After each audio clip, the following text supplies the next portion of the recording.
लहलहाती फसलों से धरती, हर चेहरे पर है मुस्कान, खुशहाल हुआ है अपना किसान, पंजाब किसान।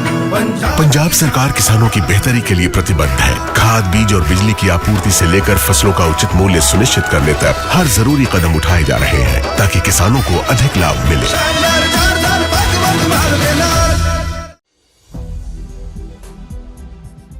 नमस्कार, आप देख रहे हैं 4 PM और मैं हूं आपके साथ सिमरन। दोस्तों, खुद को दुनिया की सबसे बड़ी ताकत बताने वाले डोनाल्ड ट्रंप ईरान की जंग में बुरी तरह फंस गए हैं। अगर वो जल्द ही ये जंग छोड़ के नहीं भागे तो अमेरिका को अपनी सबसे शर्मनाक हार का मुंह देखना पड़ सकता है। बता दूं आपको कि ये दावा हवा में नहीं बल्कि इसके पीछे ठोस वजह है। पूरी दुनिया में इजराइल को छोड़ के कोई भी देश ट्रंप के साथ खड़ा नहीं हुआ है। जो ट्रंप 28 दिन पहले दहाड़ते हुए कह रहे थे कि ईरान को 48 घंटे में नस्ते नाबूद कर देंगे, आज वही ट्रंप हार की तारीखें आगे बढ़ा रहे हैं। कभी 48 घंटे, कभी 5 दिन और अब 6 अप्रैल तक की नई मोहलत। इस बात का सबूत है कि ट्रंप कूटनीतिक मोर्चे पे जंग हार चुके हैं। ना नाटो साथ आया, ना ऑस्ट्रेलिया ने तवज्जो दी और ना ही जापान ने हाथ थामा। ऊपर से चीन की सीक्रेट चिप सप्लाई और ईरान के न्यूक्लियर जैकेट बम की खबर ने पेंटागन में हड़कंप मचा दिया है। हम आपको आगे अपनी इस रिपोर्ट में बताएंगे चीन की ईरान के साथ सीक्रेट डील का खुलासा कहां से हुआ और जैकेट न्यूक्लियर बम की अफवाह कौन फैला रहा है। दोस्तों, अमेरिका ने दावा किया है कि चीन की सबसे बड़ी चिप कंपनी SIMC गुपचुप तरीके से ईरान को वो तकनीक दे रही है जिससे मिसाइलें स्मार्ट बनती हैं। ट्रंप प्रशासन का कहना है कि चीन ने जंग के बीच में तेहरान को ऐसी चिप सप्लाई की है जो ईरान के ड्रोन और मिसाइल सिस्टम को अमेरिकी डिफेंस के लिए नाकाबिले शिकस्त बना रही है। सिर्फ इतना ही नहीं, कुछ दिन पहले ट्रंप सरकार की ओर से ये दावा भी सामने आया था कि चीन ने पाकिस्तान के रास्ते ईरान को मिसाइलें भी सप्लाई की हैं।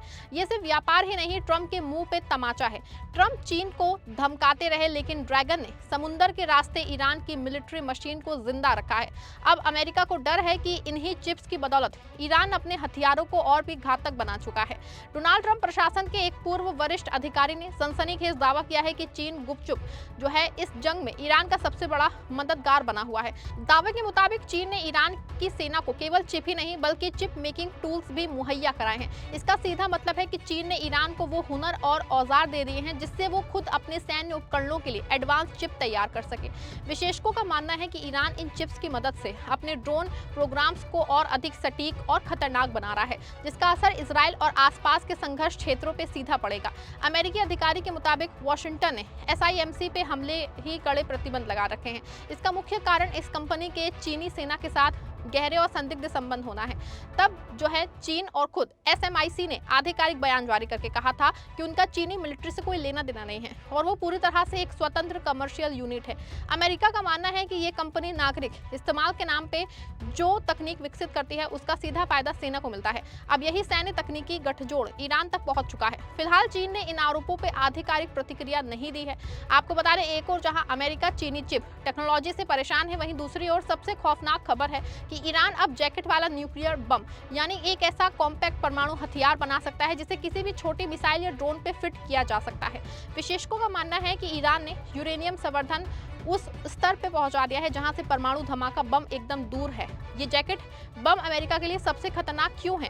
क्योंकि इसे ट्रैक करना बेहद मुश्किल है। अगर ईरान ने इसे अपनी फतेह मिसाइल पे लगा दिया तो मिडिल ईस्ट में मौजूद अमेरिकी बेस और इजराइल का नामो निशान मिटने में देर नहीं लगेगी। दोस्तों, आज सत्ता की आंखों में आंखें डाल के पत्रकारिता करना मुश्किल हो गया है। हमारे 4 PM नेशनल यूट्यूब और फेसबुक चैनल को, जिसे आपका प्यार और विश्वास हमेशा से मिलता रहा है, उसे बंद करके सरकार ने ये साबित कर दिया है कि वो आपके सवालों से कितना डरती है। मुश्किल दौर है लेकिन हम ना रुके थे और ना ही रुकेंगे। हम सच के लिए हमेशा लड़ते रहेंगे। ऐसे में 4 PM यूपी को ज्यादा से ज्यादा ज्वाइन करें और स्वतंत्र पत्रकारिता को जिंदा रखने के लिए जितना हो सके उतना हमारा आर्थिक सहयोग करें। आपके सहयोग से ये जंग हम जीत के रहेंगे। इसी खौफ ने ट्रंप की रातों की नींद हराम कर रखी है। अमेरिका के उपराष्ट्रपति JD वेंस ने इसकी आशंका जाहिर की है। वेंस का कहना है कि ईरान बड़ी चालाकी से आगे बढ़ रहा है। वो ऐसा हथियार बनाना चाह रहा है जिससे अमेरिका में कोहराम मचा सकता है। ईरान सुसाइड बॉम्बर की तर्ज पे सुसाइड न्यूक्लियर बॉम्बर तैयार करना चाह रहा है। इसके लिए वो न्यूक्लियर जैकेट तैयार कर सकता है।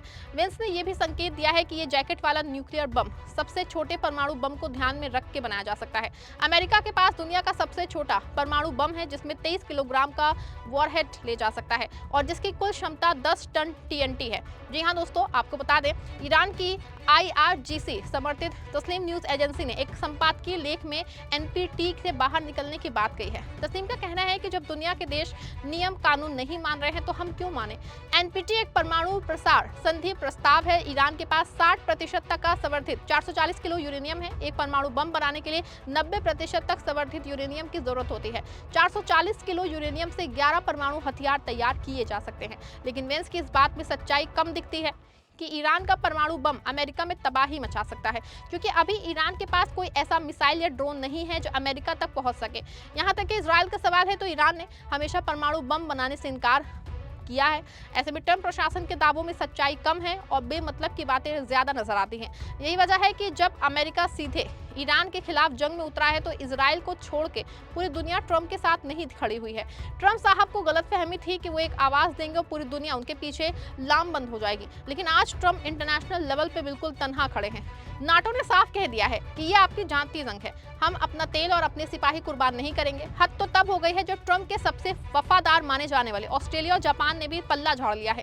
ट्रंप ने कई बार फोन किए, कई दौरे की मिन्नतें की, लेकिन मुल्कों को समझ में आ गया है कि ईरान से टकराने का मतलब अपनी अर्थव्यवस्था को जहन्नुम में धकेल देना है। आज ट्रंप के साथ सिर्फ एक थका हुआ इजराइल बचा है। इजराइल की हालत यह है कि उनके सैनिक पिछले 28 दिनों से लगातार बारूद के बीच है और अब वो मेंटल और फिजिकल तौर पे पूरी तरह टूट चुके हैं। सैन्य अभियान अब सिर्फ कागजों पे चल रहे हैं, जमीन पे हिम्मत जवाब दे रही है। खुद इजराइल के रक्षा प्रमुख का बयान है कि सेना थक चुकी है। वहीं दूसरी ओर ईरान ने 10 लाख लड़ाकों की फौज तैयार कर रखी है। तेहरान से लेकर मशहद तक ईरान के हर नुक्कड़ पे युवाओं की भर्ती शुरू हो चुकी है। ये वो जाबाज हैं जो शहादत का जज्बा घर में लेके निकले हैं। ईरान का पैगाम साफ है, ट्रंप साहब अगर आपकी मिसाइलें हमारे पावर प्लांट की तरफ बढ़ी तो हम आपके 10,000 मरीन के बदले 10 लाख का लश्कर उतार देंगे। दोस्तों, ऐसे में बिल्कुल साफ हो चुका है कि ट्रंप ने ये जंग कूटनीतिक और सैन्य दोनों मोर्चों में बुरी तरह वो हार चुके हैं। 10 दिन की ये मोहलत महज एक फेक सेविंग की नाकाम कोशिश है। चीन की चिप, ईरान का जज्बा और अपनों की बेरुखी ट्रंप के ताबूत की आखिरी कील साबित होगी। 6 अप्रैल की तारीख करीब है और पूरी दुनिया देख रही है कि कैसे एक सुपर पावर का गुरूर खाक में मिल रहा है। आपको क्या लगता है कि ट्रंप 6 अप्रैल के बाद भागने का रास्ता ढूंढ लेंगे? अपनी राय कमेंट में दीजिएगा, वीडियो को लाइक और शेयर करिएगा।